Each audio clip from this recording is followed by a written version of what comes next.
Hello, good morning friends. Navneet education में सभी का स्वागत है। तो आज बी फार्म थर्ड ईयर में बायोटेक्नोलॉजी की थर्ड यूनिट में हम स्टोरेज कंडीशन और स्टेबिलिटी ऑफ ऑफिशियल वैक्सीन के बारे में स्टडी करेंगे। इससे पहले वाले लेक्चर में हमने कवर किया था वैक्सीन का किस तरीके से प्रोडक्शन होता है। तो आज फ्रेंड्स हम उनकी स्टोरेज कंडीशंस और स्टेबिलिटी के बारे में पढ़ेंगे, जिसमें बात करेंगे वैक्सीन की।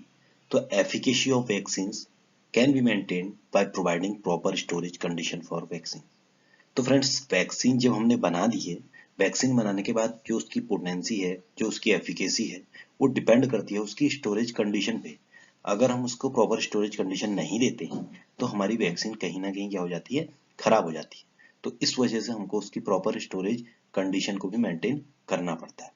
तो potency can be preserve by preventing denaturation of protein. तो फ्रेंड्स, हमको सभी को ये तो पता है कि हमारे पास जो वैक्सीन होती हैं मेनली वो प्रोटीनियस इन नेचर होती हैं।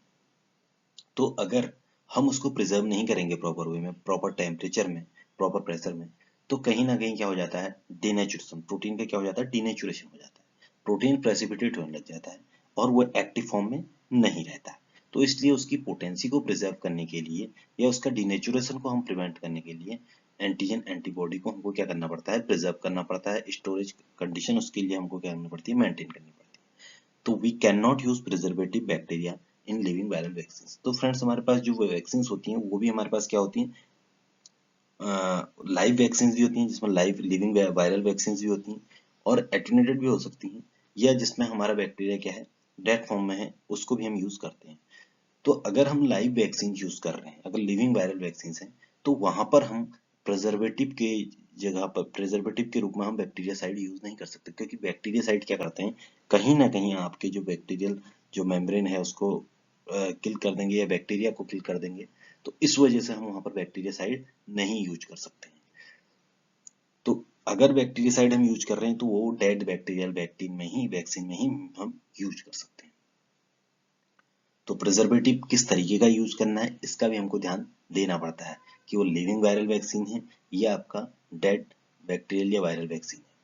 अब बात करेंगे रिएजेंट्स जो प्रिजर्वेटिव की तरफ मेनली यूज होते हैं। उसमें हमारे पास फिनॉल्स भी यूज करते हैं, क्रेसोल यूज करते हैं हम।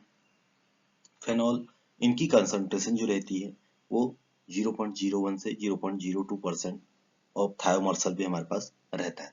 फिनॉल और क्रेसोल्स को भी हम यूज करते हैं एज ए प्रिजर्वेटिव, और मेनली थायोमार्सल की कंसंट्रेशन 0.01 से 0.02 की परसेंट जो रहता है थायोमार्सल रहेगा।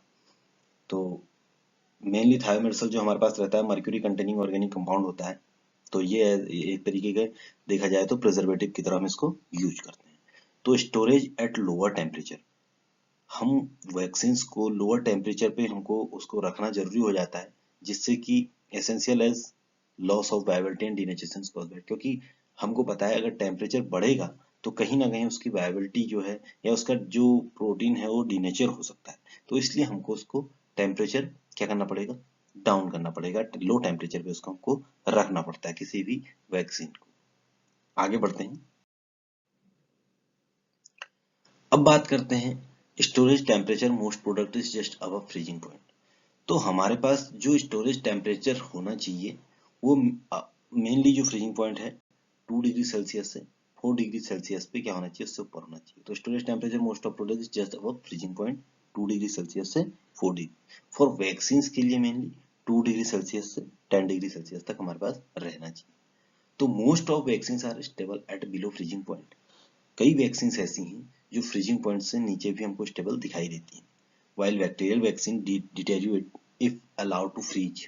और अगर हम बात करते हैं बैक्टीरियल वैक्सीन की, अगर हम उसको फ्रीज कर देते हैं तो वो डिटेरियोरेट हो सकती है, वो खराब हो सकती है। तो एग्जांपल जैसे लेते हैं हम, जैसे हमारे पास क्या है, पोलियोमाइलिटिस है, ओरल वैक्सीन, तो can be store at frozen state. तो अगर हम बात करते हैं पोलियो की वैक्सीन जो होती है हमारे पास, उसको हम क्या करते हैं, फ्रोजन स्टेट में क्या कर सकते हैं, उसको रख सकते हैं।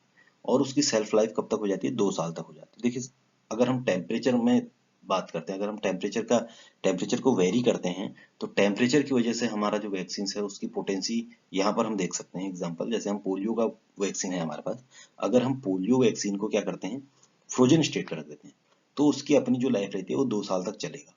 लेकिन अगर 20 डिग्री सेल्सियस है 7 डेज, तो अगर हम उसको 20 डिग्री सेल्सियस पे रखेंगे तो 7 दिन का उसका लाइफ हो जाता है।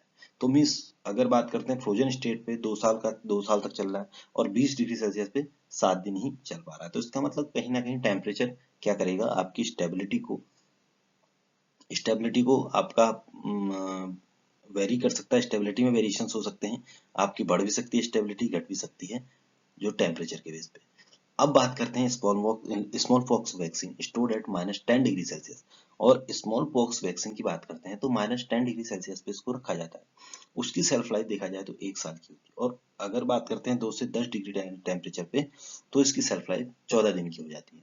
तो कहीं ना कहीं इसका मतलब क्या है, जो वैक्सीन है हमारे पास, वो अगर हम उसको फ्रीज कंडीशन में रखते हैं या उसको लो टेम्परेचर पर रखते हैं तो वो ज्यादा स्टेबल रहती है एज कंपेरिजन रूम टेम्परेचर, या आपके उससे उससे अगर हम राइज कर देते हैं टेम्परेचर तो वो कहीं ना कहीं उसकी स्टेबिलिटी में क्या आ जाएगा, प्रॉब्लम आ जाएगा। तो for long time storage vaccine and antibodies change to life life product. और कई बार हम क्या करते हैं, उसकी स्टेबिलिटी को या स्टोरेज करने के लिए हम वैक्सीन या एंटीबॉडीज को क्या करते हैं, लाइफ लाइज्ड फॉर्म में भी हम उसको चेंज कर देते हैं, उसको लाइफलाइजेशन कर देते हैं उसका। ठीक है, तो आगे बढ़ते हैं। अब बात करेंगे हम हाइब्रिडोमा सेल्स की। तो स्टोरेज कंडीशंस में हमको यही चीज मेंशन करनी है, यही चीज बताना है, यही चीज पढ़ना था कि हमने किस तरीके से वैक्सीन को किस टेम्परेचर पे हम रख सकते हैं और उससे क्या फर्क पड़ सकता है। तो कुछ एग्जांपल्स भी हमने उसमें कवर कर लिए हैं। अब बात करेंगे हम hybridoma technology. Hybridoma cells are obtained from fusion of B cells and myeloma cells। अगर फ्रेंड्स हम हाइब्रिडोमा सेल्स बनाते हैं तो हमको क्या करना पड़ता है, जो बी सेल्स हमारे जो प्लाज्मा बी सेल्स हैं और जो हमारे माइलोमा सेल्स मीन्स क्या है, कैंसर सेल्स हैं, तो इन दोनों को हम फ्यूज कराते हैं और जो हमको हाइब्रिड प्रोडक्ट मिलता है, जो हाइब्रिड हमको सेल्स मिलती है, उनको हम हाइब्रिडोमा सेल्स बोलते हैं। तो इस टेक्नोलॉजी में मेनली हमको करने की क्यों जरूरत पड़ी, मेन ऑब्जेक्टिव क्या रहा? मेन ऑब्जेक्टिव ये रहा फ्रेंड्स कि हमारा बी सेल्स का काम क्या रहता है, एंटीबॉडी को प्रोड्यूस करना।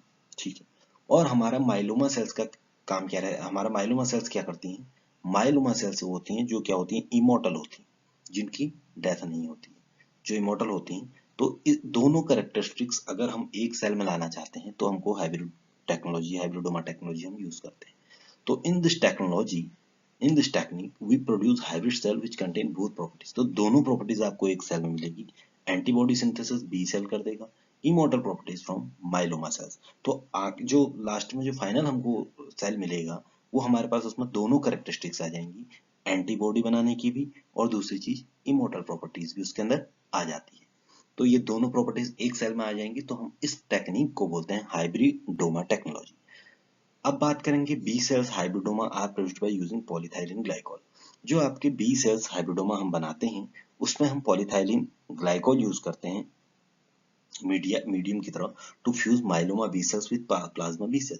जहां पर आपका माइलोमा बी सेल्स और प्लाज्मा बी सेल आपस में क्या करते हैं, फ्यूजन करते हैं, आपस में क्या करते हैं, ऐड हो जाते हैं, मिक्स हो जाते हैं।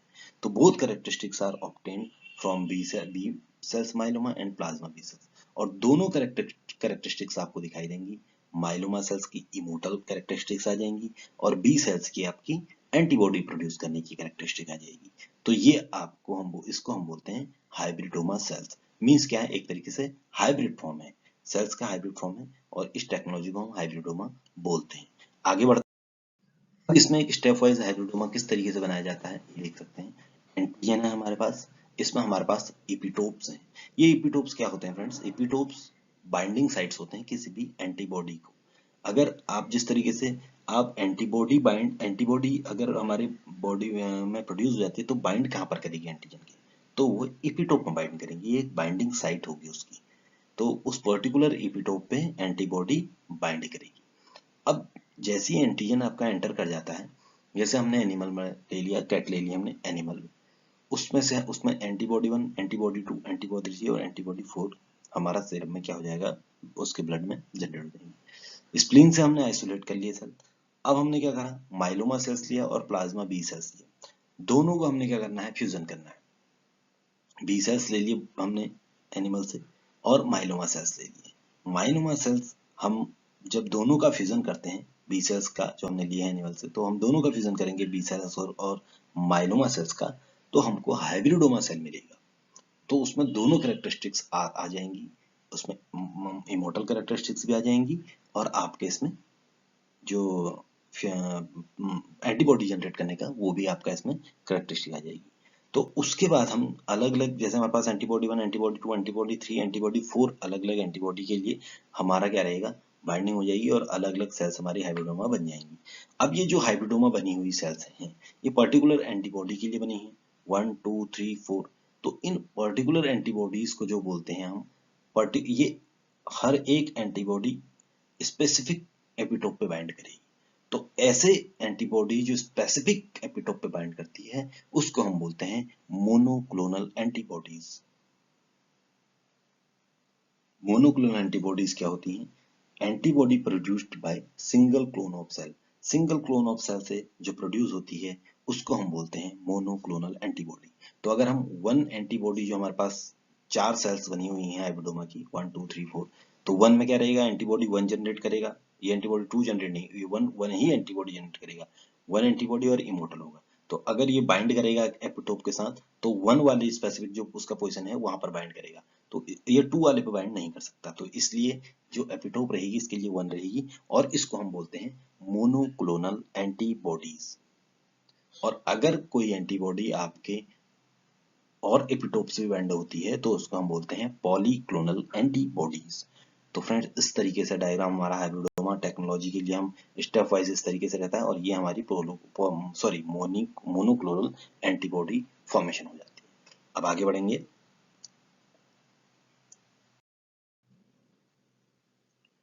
बात करते हैं, अगर फ्यूजन होता है आपका हाइब्रिडोमा में, जब फ्यूजन होता है सेल्स का, तो वहां पर जो कंडीशन जनरेट होती है वो 3 तरीके की कंडीशन आपको दिखाई देगी। वो 3 तरीके की कंडीशन क्या होगी? एक तो सबसे पहले क्या होगा, अनवांटेड फ्यूजन हो सकता है बी सेल का बी सेल के साथ, बी प्लाज्मा सेल्स और बी प्लाज्मा सेल्स आपस में भी फ्यूजन हो सकता है। दूसरा हो सकता है माइलोमा सेल्स और माइलोमा सेल्स आपस में फ्यूज हो जाए।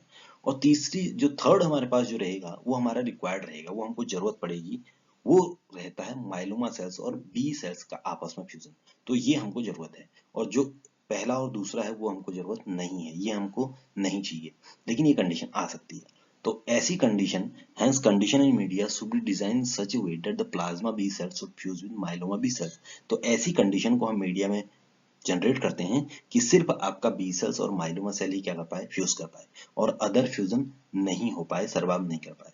सो B cell plus myeloma cell क्या इन बेसल मीडियम, तो इनको बेसल मीडियम में रखा जाता है। दिस मीडियम, ये ऐसा मीडियम रहेगा जिसमें आपका बी सेल और आपका बी प्लाज्मा सेल्स और माइलोमा सेल ही सिर्फ क्या करेंगी, फ्यूजन करेंगी, और जितने भी आपके अनफ्यूज्ड सेल हैं वो सरवाइव नहीं कर पाएंगे। तो लास्ट में हमको जो मिलेगा वो फ्यूजन मिलेगा, हाइब्रिडोमा जो मिलेगा वो बी सेल्स और माइलोमा सेल्स का कॉम्बिनेशन मिलेगा। तो then hybridoma is further subjected, और अगर हमको जो हाइब्रिडोमा मिलता है उसको हम क्या कर सकते हैं, सब्जेक्ट कर सकते हैं किसी भी in vivo in vitro techniques के लिए, और ये हाइब्रिडोमा सेल्स को हम क्या कर सकते हैं, इंजेक्ट कर सकते हैं, एडमिनिस्टर कर सकते हैं किसी भी एनिमल में, और इससे हम क्या कर सकते हैं, मोनोक्लोनल एंटीबॉडी बना सकते हैं। तो इसको हम by the help of in vitro conditions की जो टेक्नोलॉजी होती है उससे भी हम इसको कर सकते हैं, और इन विवो मीन्स बॉडी के अंदर अगर आप बात करेंगे तो बॉडी में भी आप प्रोड्यूस करवा सकते हैं, और इन विट्रो अगर आप उसको लैब में प्रोड्यूस करवाना चाहते हैं, कोई पर्टिकुलर मीडिया उसको देना पड़ेगा, तो वहां पर भी आपको मोनोक्लोनल एंटीबॉडीज प्रोड्यूस हो सकती हैं। तो फ्रेंड्स, लेक्चर कैसा लगा आपको, और क्या चीजें आपको समझ में नहीं आई, किसी चीज में अगर कोई डाउट है तो आप कमेंट कर सकते हैं, और अगर आपको लेक्चर पसंद आया तो आप कमेंट, शेयर और लाइक और सब्सक्राइब जरूर करें। तो फ्रेंड्स, अगले लेक्चर में मिलेंगे, तो आज के लिए इतना ही। चलिए ठीक है, थैंक यू फ्रेंड्स, ओके।